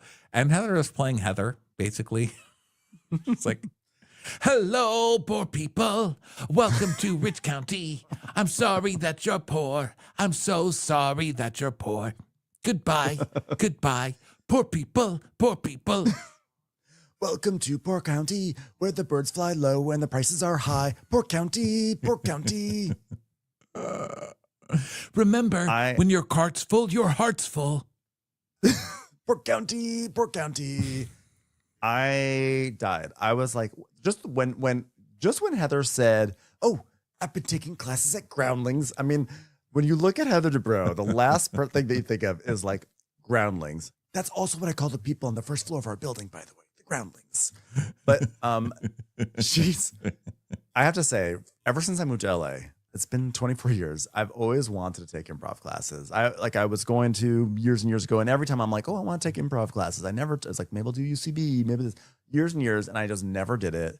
Something always came up. The scheduling never worked out. And I was talking to someone like a few months ago, and I was like, maybe this time I will take an improv class. Finally, I'll take an improv class, and I didn't. And I'm like, to think if I had just acted on that, I could have taken an improv class with Heather Dubrow. That would have just been the most hilarious, wonderful thing of all time. Yeah. Heather, it's yes and no, but yes and no. Or they have an exercise where No. you stand across from the other person and you have to be the mirror for the other person, right? So the other person is like doing their makeup and you have to copy them. You know, you start doing your makeup on the opposite side. Or you start like, it's like putting on a tie, you know? It's like one guy's putting on a tie and Heather's putting on makeup. Heather, why are you putting on makeup? The guy's putting on a tie. I'm trying to help him. His skin needs help. He has very poor skin. No, Heather. You're not supposed to be the mirror of fixing them. You're supposed to do exactly what they do. I don't have poor limbs. I just can't move like this. Doing that here. Not familiar. I would love to see Heather doing that. It'd be very Snow White, Queen encoded. All right, not Heather, encoded, but coded. improvise, pantomime, mopping your floor. Okay. Heather, you're not moving. I am. I'm watching Alfredo mop my floor. No, Heather. This is how I do it. Pick up the mop, Heather. I didn't work so hard for this to get to this point. Work harder, Alfredo. Do more physicality, please. Okay, everyone, we're going to need some suggestions from the audience, some prompts to help the scene get along. Okay, ma'am, you're right there. Oh, me. Okay, you have just told your servant to bring all your bowls to Nobu because you're going to be having dinner with your family there later tonight. Okay. All right, we just need one word to get this show going. Adjudicated.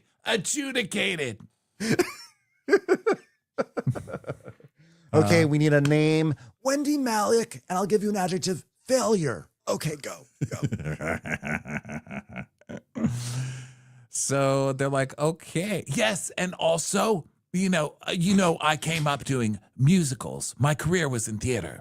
You've all heard this, right? That's how I started a theater career. Yeah, musicals, right? Yes, I loved that. The audience loved it, more importantly. And so I've been taking vocal lessons again. I joined an acting class. They're just looking at her like, are you? They're looking at each other like, oh my God, no. I say good for her because that you really have to put your pride to the side to be like, listen, I'm a rich woman who's not 20 because everyone in those classes is like 20 to 25, you know? It's like I'm just some rich lady who's older than everybody else, and I don't give a fuck. Like, I'm going to do whatever I want. So good for her. Like, I loved the thought of like, there's like, in her class, there's probably a bunch of like 23 or 24-year-olds, and then Heather Dubrow. And it's just like, it's like strangers. It's like a weird version of Strangers with Candy, you know? And I also love that Heather's like, I am currently letting Bravo film me as I try to transition out of Bravo. I mean, we've seen it before, people singing, like, etc. But like, it's so blatant. It's like, move to Beverly Hills. It's like, I'm moving out of the city that I'm supposed to be filming in. And I'm actively doing whatever I can to get off of this show, to get out of reality TV. So we go back to the vineyard, and Shannon's like, Well, Heather is taking comedy classes. Oh, and she goes, what? She wants to do comedy? Well, that was my understanding of it. I just cannot see Heather doing improv. Yeah, I've never really known her to be a comedian. I mean, come on. I could see Terry doing it that patch. And we see a flashback to Terry making that stupid joke about Janet, tell ya. So then Emily's like, So, by the way, Jen asked me if I thought you, Heather, were pacified Tamara because you're scared of her. Are you scared of Tamara, Heather? and what was your response? I'd like to adjudicate this right now. And She's Emily's eyes are crying for no reason. I'm like, can Emily see? Did she just get LASIK? What is happening? So then we see a flashback to this, and Emily saying to Jen, Heather pacifies Tamara because she doesn't want to get into it because she can't deal with Tamara's aggressiveness. She goes, well, I don't remember what I said exactly, but maybe I said that I thought that maybe you did. Well, first of all, Jen's statement is bullshit, and everything happened in New Orleans, and then we met, and I was trying to explain, and I felt thrown away and everything, and I was like, what the fuck happened? So I did say that to Tamara. Yeah, but during the lie detector test, you said you were scared of her. Well, when they asked me, are you scared of her? My brain went, yeah, because that was scary. Is that not a normal thing to say? I said, yes, I am scared of her because I was afraid that she may actually just be a rabid raccoon wearing some sort of Terry Mugler dress. Like, oh, but are you scared of her now? No, because I've gotten over that. I'm taking improv now. I'm so tired of hearing that I'm scared of Tamra. I'm the only person who told her how upset I was after New Orleans. And the rest of the group, oh, they're all bark, bark, bark, bark, bark, bark, bark, bark. And then when they see her, it's like, oh, I'm sorry. Are you okay? I should have called. Who's scared? It's all you. Yes, and? She's right though. She at least stood up to Tamara. Nobody else does. And then they're like, scaredy cat. I think she's just exhausted by Tamara. It's like, she's like, I just want to have a season where I just don't want to deal with her for a season. Let me have a break. I'm just gonna pretend to be friends with her. Yeah. So then the vineyard ladies are taking a walk and Shannon's like falling down, wackily, and they're cracking up. And then Gina and Tamara are talking. So Gina's like, So how do you think it's going with Shannon and Jen? Well, I mean, I think Shannon's got some hesitation, because she holds grudges. She's a real grudge holder. I mean, look at me. I called the girl a stupid drunk bitch for 1 year and she still won't forgive me. I mean, what do I gotta do? I'm never going to forget what happened last year when she said, "You like me now?" I was like, I don't know how to react to that. I mean, it didn't help that I went, "Wah!" But like I said, I really didn't know how to react. Jen seems to be moving forward, but I'll be honest, Jen is very upset that you showed Heather that photo. oh my God, you and Emily, I can't with you two working in tandem. Jesus. She's like, know. I hope this is peaceful. Okay, now I'm going to go start a fight. Also, by the way, No Tamara's subtlety. ridiculous. No subtlety whatsoever. But let's not forget this one little thing that Tamara just said, that Shannon really holds on to grudges. I was like, it was like within the calendar year, and she just got a DUI, and she was working on trying to drink more responsibly and be sober. And you were coming at her and screaming at her and saying that she was an alcoholic, and now she's like, oh, she just can't get over it. She's such a grudge holder. It's like, no, like she's allowed to hold this grudge for a little bit. I'm not going to give that one It's to you, typical. Tamara. It's typical Tamara.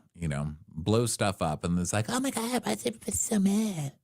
Why you? I don't Why get aren't you it. lit yet? They're so sensitive. yeah. Everybody's such a snowflake.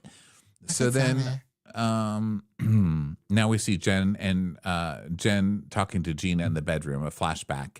And Jen's like, yeah, I saw Emily the other day and she brought up the fatty photo and I got pissy. She's like, oh, well, it's good to communicate things that bother you. You don't want it to continue to happen. You should tell Tamara right now, like on this trip for sure. You should definitely communicate. But nothing changes until Tamara changes. So Tamara's like, well, it wasn't like I showed you some fucking ugly picture or something. Well, that's how it was presented, Tamara. And who presented it? Heather. oh, so now we're going to turn it around to Heather. It's Tamara Heather's who fault. did all of this. And now we're going to turn this into a Heather fight. Of course. So then we see like a flashback to Heather saying, Tamara said to me that Jen wants to be here. And then she showed me a picture of her as heavy, full-bodied, robust, large-boned, wide, big shadowed. Not like she was fat or anything. She just showed me a picture of her. An unwanted photo of her. How do I say this? Fleshy. A fleshy photo. It was a fleshy photo. Well, I didn't know it's presented as a fat photo. She's like, well, I mean, when you told me that Tamara pulled out the fat photo, that's what I hear. Yeah, Tamara's Heather like- said that it was a fat photo. So Heather tried to set you up by calling it a fat photo, even though it wasn't a fat photo.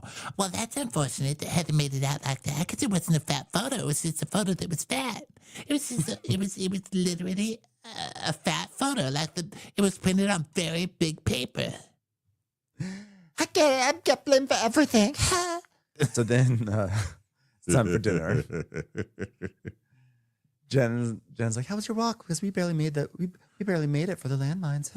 Yeah, well, it wasn't easy walking. She's like, yeah, there was a lot of adventure there. But Gina brought up something up on the walk, and she said that when we talked today, you didn't feel totally resolved. Do you want to resolve it right now? And by Oh the my way, God, thank you so Tamara- much for asking. Okay, go ahead, Ben, please. I'm so sorry for Thank you so interrupting much. Go ahead, Thank you so Ben. much. Go ahead. I believe at this point they're sitting down for dinner, right? This is dinner time. They're sitting at that table for dinner, right, Ronnie?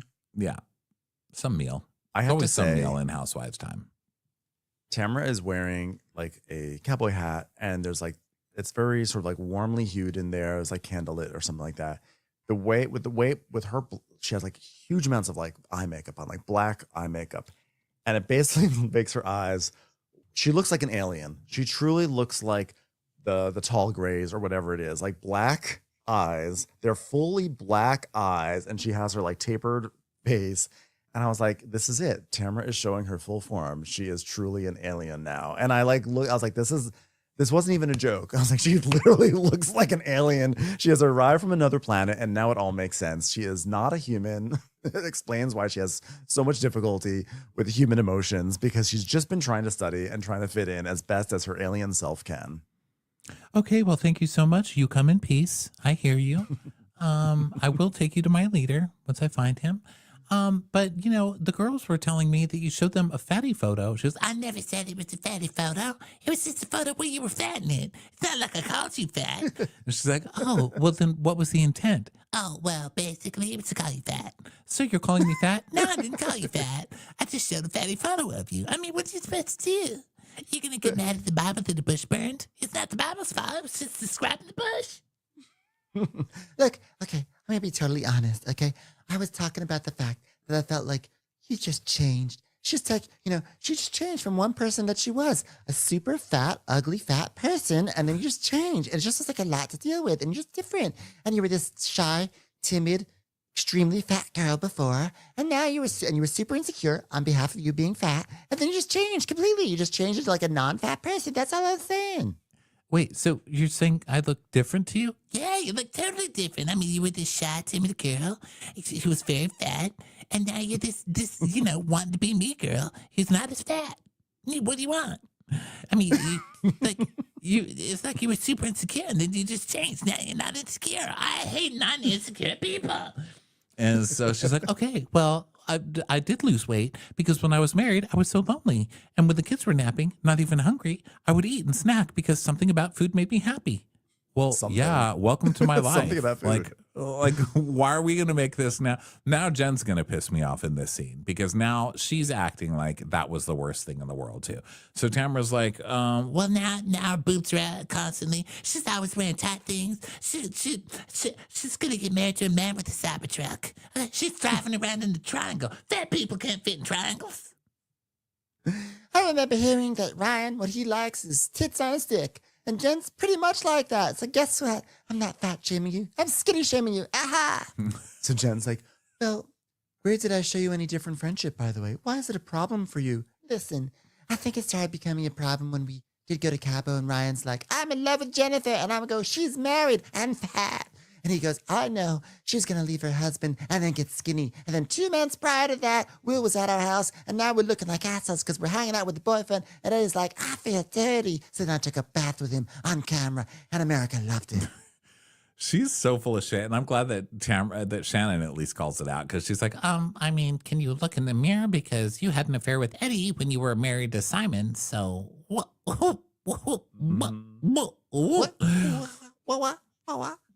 Okay, well, I'm sorry that I showed the picture. Okay, I'm sorry. Well, I feel like this is good because you guys are talking. And you know what? Sorries don't have any calories, so you should take it. Can I see the picture, please? Can I please see it? Like, okay, sure, bitch. It's like, yeah, let's put this picture to bed. She's like, okay, like, was that being shady? Probably, but here, take a look. Take a look. I was being shady because I was standing in front of somebody who created a lot of shade when they sit in front of the sun because you were really bad. You were so fat. Yeah. Back in those days, Jen, you wouldn't sit around the house. You would sit around the house. Hey-o. I've never really understood that joke. Truly, really never understood that. But thank you. I mean, I think that's a nice thing to say, right? So they show her the picture, and Jen looks at it and she goes, oh, that's a disgusting picture. Okay, now you're pissing me off. Because it's not disgusting to be 5 pounds overweight. What the fuck is wrong with you people, Jen? Oh my God. Tamara's like, Yeah, well, it's not the best picture of me either. Because I was a size -1, and now I'm a size -2, so I was so mortified. Gina's like, Let me it's look on. at it. Let me look at it. Honestly, it's not the best picture of either of you. Like, neither one of you wins. I'm like, okay, re-roll season 1. What the fuck is wrong with you people? All of you are horrible. You're all horrible human beings. And Jen's like, why do you go there, Tamara? I mean, this is such bullshit. If Evie did this to one of her girlfriends now at 14, I'd be like, you're a little bitch. And also, you're the new mother of 5 new cats. So please take care of them. You showed this picture because you have low self-esteem, because you are so insecure. So you had to find some photo of me to pass around to our girlfriends that made you feel better. By the way, thank you so much. Thank you for reminding me of that wonderful day that we took that photo. That was a lovely time. Thank you so much. You're right. I'm thin secure. You're right. I'm secure in my thinity. But I apologize. That was shitty for me to do. Oh, I hear that, Tamara. I hear it. But you know what? I'm myself for the first time in 47 years. And I think the problem, you don't like this version of me. You don't like this me. And I can tell. No, that's not true. I just like you're so much stronger, holding back forks. And you've got more of an opinion about, just dumb things that don't make much sense. And you have a voice now because your mouth isn't always shut full of Pop-Tarts. So I actually love that. Good for you. Okay, well, it doesn't feel like you do support me. It's like, Listen, I just told you I was pissed off at you because you kept fucking poking at me. When I apologize, no one wants to accept it. They just want to fight back with me, bitch. So Tamara's like, What do you want me to say? Do you want blood? You want blood? actually, yes. My vampire facialist has actually closed down, so I could actually use a little bit of blood in my face right now, Tamara. When are you opening your veins? So then now Shannon's furious for no reason. She's like, Oh, you know what, Tamara? You know what? You don't want to take accountability for what you do. You go low. You go low. That's where I you do go. take accountability. I'm so sorry. I'm so sorry, bitch. It's so sincere. Every single time. Okay, you go low when you're mad, and we all need to say, oh, it's okay, Tamara can go low, because that's just who she is. Well, I don't go that low, and she doesn't go that low, and you don't go that low, and the hot dog man back there, he doesn't go that low, unless he drops a hot dog. He actually did just go low. He hid behind the hot dog cart. Stop crunching down. I can still see you. I gotcha. Look inside the hot dog bun. Oh, yeah, it was Shannon. You just do it behind everyone's back, because you don't want people to know. oh, isn't that all right? Not all right, but isn't that if you're going to go That's low, better. I mean. yeah. So Shannon's like, You know what? I like you, Tamara. Believe it or not, I like you. Oh, it real sounds like it. And I have reservations at the Olive Garden later. Does anyone want to go to the Olive Garden? This food is just not doing it for me. I don't know if you realize how hard it was last year because there was not one time that you did not come after me. But I was hurt, though. I was hurt because I thought we were so close. How No, about you for the spent the shittiest entire thing there? previous year talking about Shannon being a shitty friend to you because of her divorce with David and sucking the life out of you. So She goes, well, apparently it's just fun to call me a drunk and a C word and an alcoholic and have another drink every time you see me. Oh, so. I mean, I don't want to go backwards, Shannon, but you would drink and you would say things that were not great about people. Okay, well, then let's go back. Let's go back. I mean, even Gina said she's concerned about your drinking right now. Right, Gina? oh God, so predictable.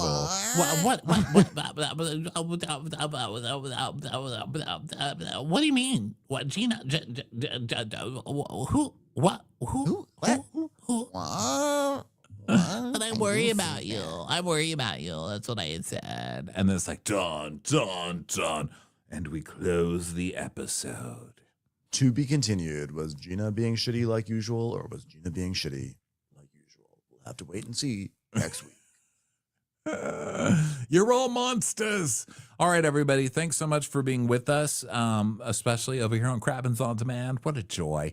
You guys want videos? They are a Patreon. If you want the trailer trashes for Potomac and Below Deck Med, those are also over there on Patreon. Thanks so much for supporting us. We will see you Monday at 4 p.m. Pacific time for Amazon Live over on Amazon Live, which you'll also be able to watch on your televisions with your, Amazon Live app. Prime. Yeah. Amazon Prime app.